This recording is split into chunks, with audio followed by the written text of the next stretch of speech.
Sawa baba, nitafanya hivyo. Japokuwa mimi na yeye damu zetu haziivi kabisa baba, lakini kwa sababu yako mchungaji, ninavyokuheshimu, nitafanya hivyo. Unaposema damu zenu haziivi na maana gani? Ina maana ya kwamba unamchukia. Okay, na kama unamchukia unaingiaje kwenye maombi?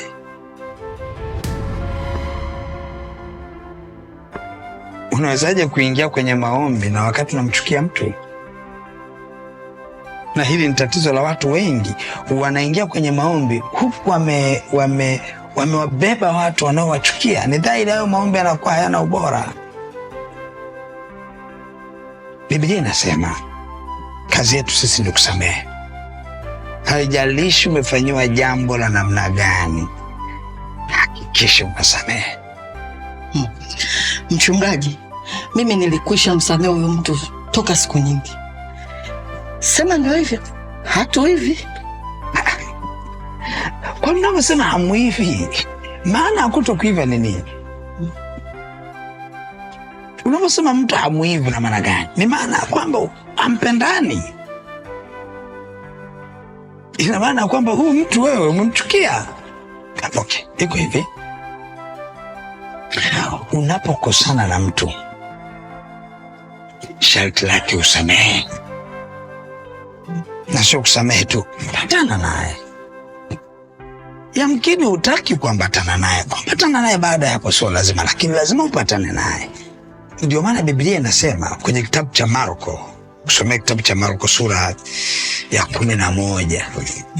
Marko sura ya 11, nitasoma kuanzia mstari wa 24 hadi mstari wa 26. Maandiko yanasema hivi: kwa sababu hiyo nawaambia, yoyote miyaombayo mkisali, aminini ya kwamba yametokea, nayo yatakuwa yenu. Ule mstari wa 25 anasema, nanyi kila msimamapo na kusali, sameheni mkiwa na neno juu ya mtu, ili na Baba yenu aliye mbinguni awasamehe ninyi makosa yenu. Amen. Biblia inasema mstari wa 26, lakini kama ninyi hamsamehi, wala Baba yenu aliye mbinguni hata wasamehe ninyi makosa yenu. Amen. Sikia, kuna lugha zikisikika kwenye kinywa cha mtu zinaonyesha dhahiri huyu mtu hajasamehe. Na hizo lugha tu kama hizi. Hatu hivi, damu zetu sisi zimefanya, ni lugha inaonyesha kwamba huyu mtu hajasamehe. Hamna mahali penye Biblia inayokuonyesha kwamba mtu na mtu anaweza damu zisiive. Hii ni lugha ya mtaani inaonyesha kutokusamehe, na wewe ni mtu wa rohoni. Kumbuka Biblia inasema hivi, kimtokacho mtu ni kile kilichoujaza moyo wake. Anyway, naomba nifanye kazi yangu. Naomba niletee Kinjo. Kuna maswali nataka nimuulize na kuna mambo nataka niongee naye. Naomba niletee. Sawa mchungaji. Okay. Ila nashukuru sana.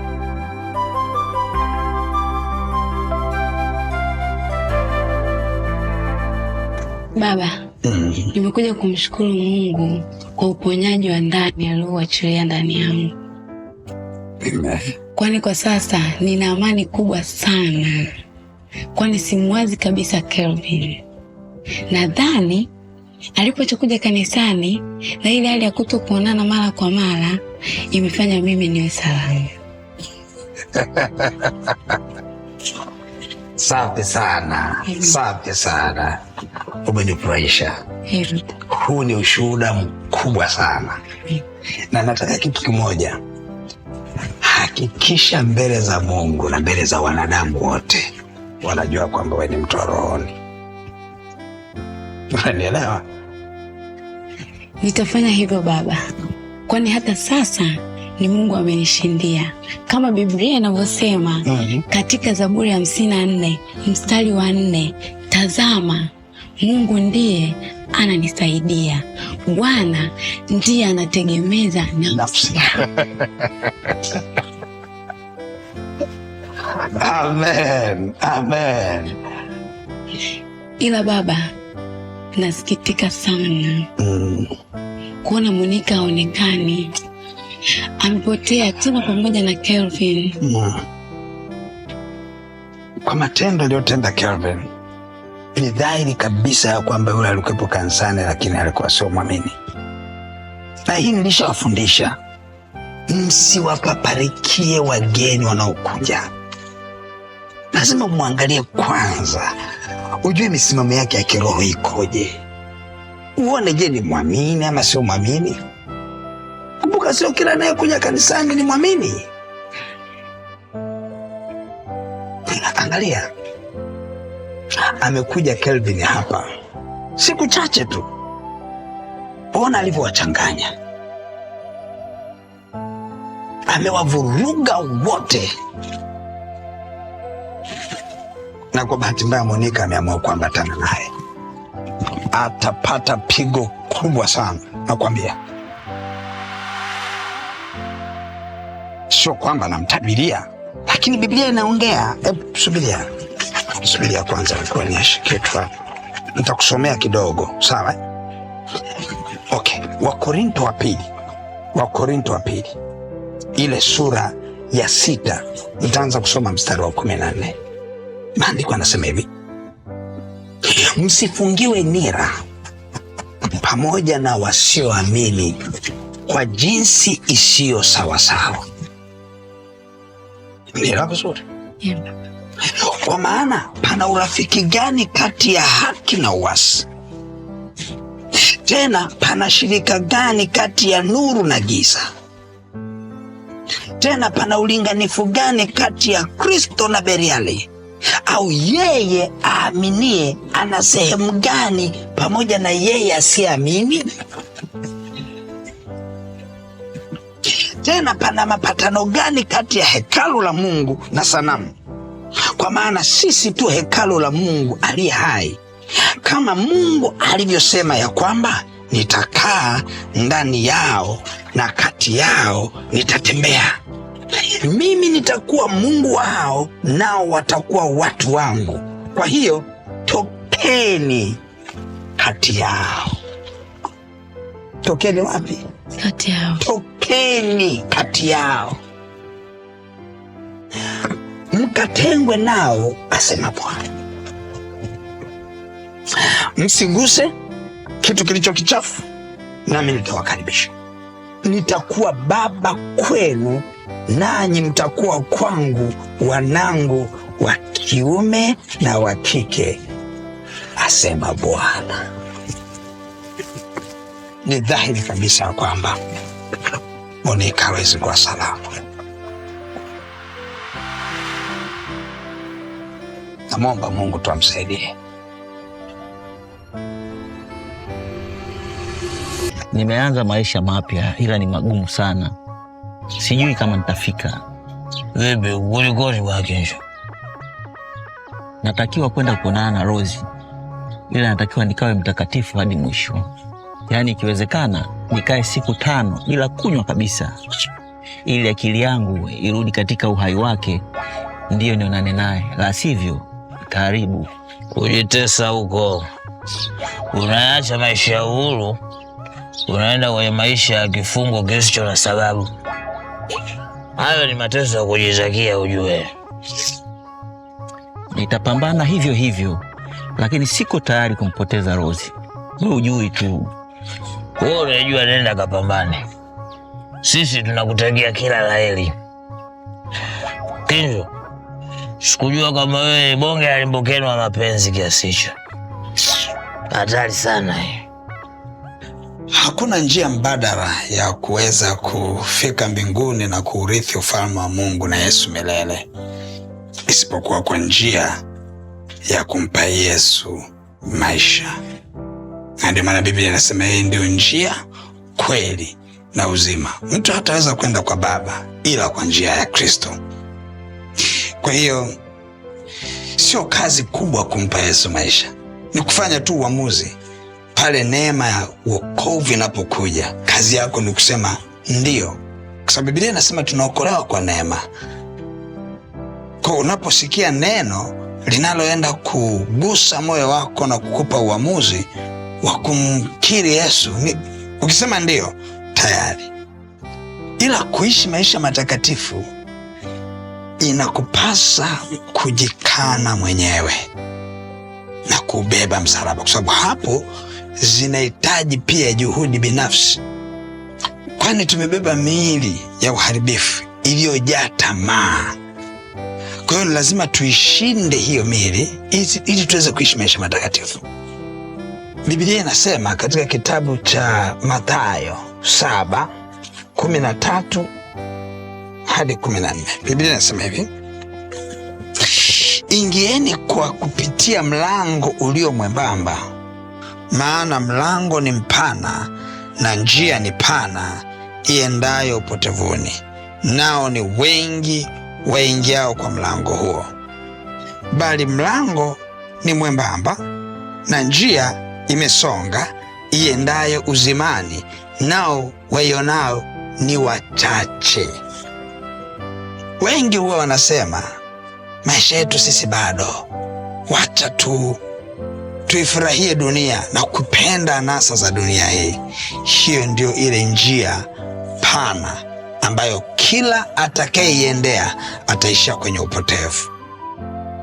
Lakini ile njia ambayo ni nyembamba ni wale watu ambao tunasema hivi, tupo kwa ajili ya Kristo na hatupo tayari kutenda dhambi, hatupo tayari kuifurahia dhambi, kwa sababu hata sisi watu wa rohoni tunayo furaha yetu na starehe zetu ambazo hazina dhambi ndani yake.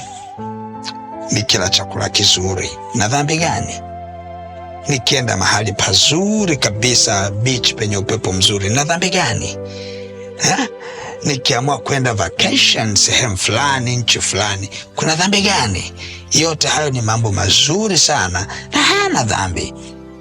Hivyo inakupasa kufanya maamuzi ya kumpa Yesu maisha. Ukiwa umefanya maamuzi ya kuikana dunia hii na mambo yake yote na ushawishi wake wote, basi mbinguni watafika wachache sana. Kwani tunawezaje kuishinda miili hii na tamaa zake zote? Na kwa namna hiyo basi natubidi tuwe malaika, na ni kitu ambacho hakiwezekani kabisa. Kwa nani mimi ninavyoona, nikisema nifanye maamuzi hayo, itanibidi basi hata nisiwe naongea. Naona kila siku nitakuwa nakosea, na naona ni kazi bure. Hakuna wezaye kufanya mambo ya Mungu kwa akili zake. Hakuna wokovu unaweza kuendeshwa eti kwa uwezo wako, si kweli. Tunaye Roho Mtakatifu. Yeye ndo anayetusaidia udhaifu wetu. Biblia inasema hata kuomba, nasema hivi, kwa maana hata kuomba sisi hatujui kuomba jinsi ipasavyo. Huyo Roho Mtakatifu hutusaidia kuomba kwa kububujika ndani yetu kusikuweza kutamkwa. Maisha yetu ya rohoni yanasaidiwa na Roho Mtakatifu. Pasipo yeye sisi hatuwezi kitu chochote. Hata mambo ya mbinguni tunapashwa habari zake na Roho Mtakatifu. Ukifungua katika kitabu cha Yohana 16 mstari wa 13, acha nukuu. Maandiko yanasema hivi: lakini yeye atakapokuja, huyo Roho wa kweli, atawaongoza awatie kwenye kweli yote.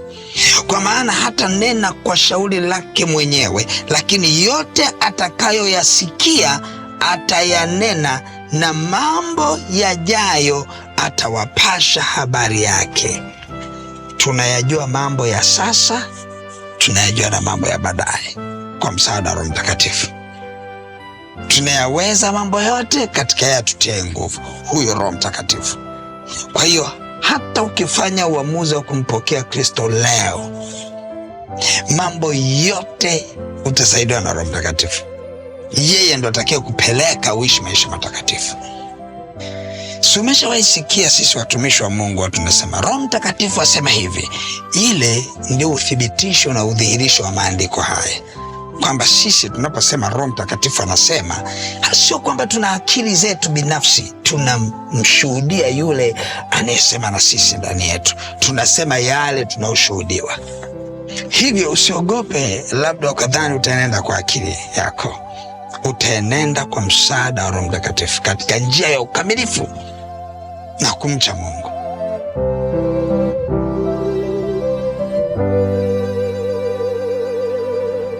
Sasa leo nimewakutanisha ili muweze kujuana zaidi na zaidi, kuweza kujadili yale mambo muhimu mtakaoyaona yanafaa kujadiliwa. Kwa hiyo mjisikie tu mko nyumbani. Sawa Rose?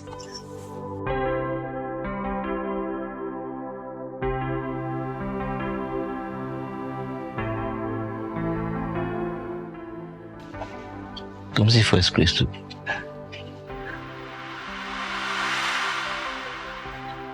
Amina.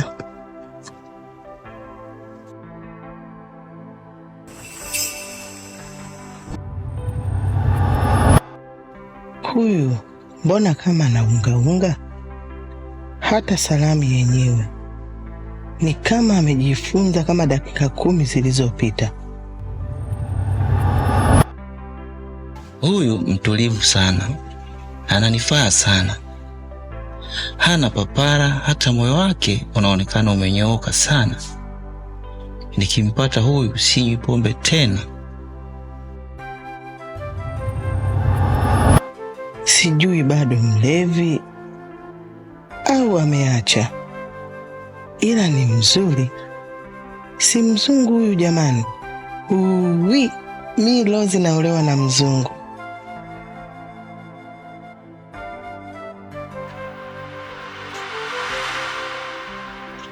Mbona waongei chochote? Wanaogopana hawa na huyu mlevi, kinywa kizito kumbe. Sijui niingilie niwasaidie au anyway, ngoja niwaache kwanza.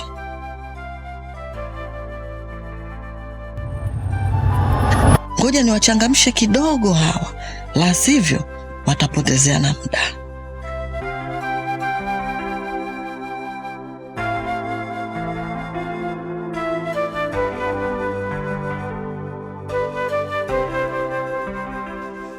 Haya wapendwa, karibuni vinywaji hivi nimewaletea ili mpate kunywa, muendelee kumeza mate, mazungumzo yenu yaweze kufika mwisho.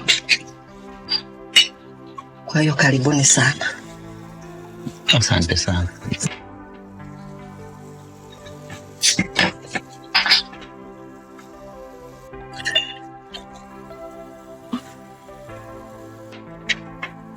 Haya, mimi nipo huko.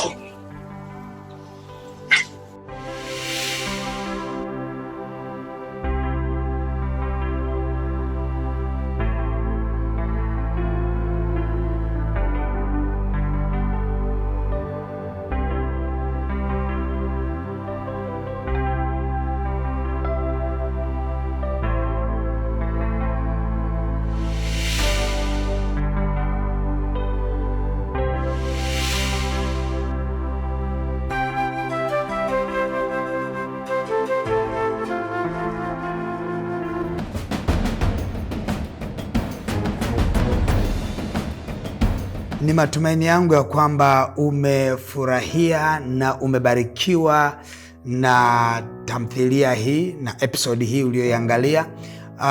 Endapo ungetamani kusupport huduma hii ili iendelee kufanya kazi nzuri na kuendelea kufanya filamu nzuri, unaweza kusupport huduma hii ikawa ni sadaka yako. Utaiachilia hiyo sadaka kwenye hiyo account namba yetu ya Holy Movies, nasi tutaipokea kwa moyo wa shukrani na tutamtukuza Mungu kwa ajili yako. Amen. Naitwa Pastor Miamba.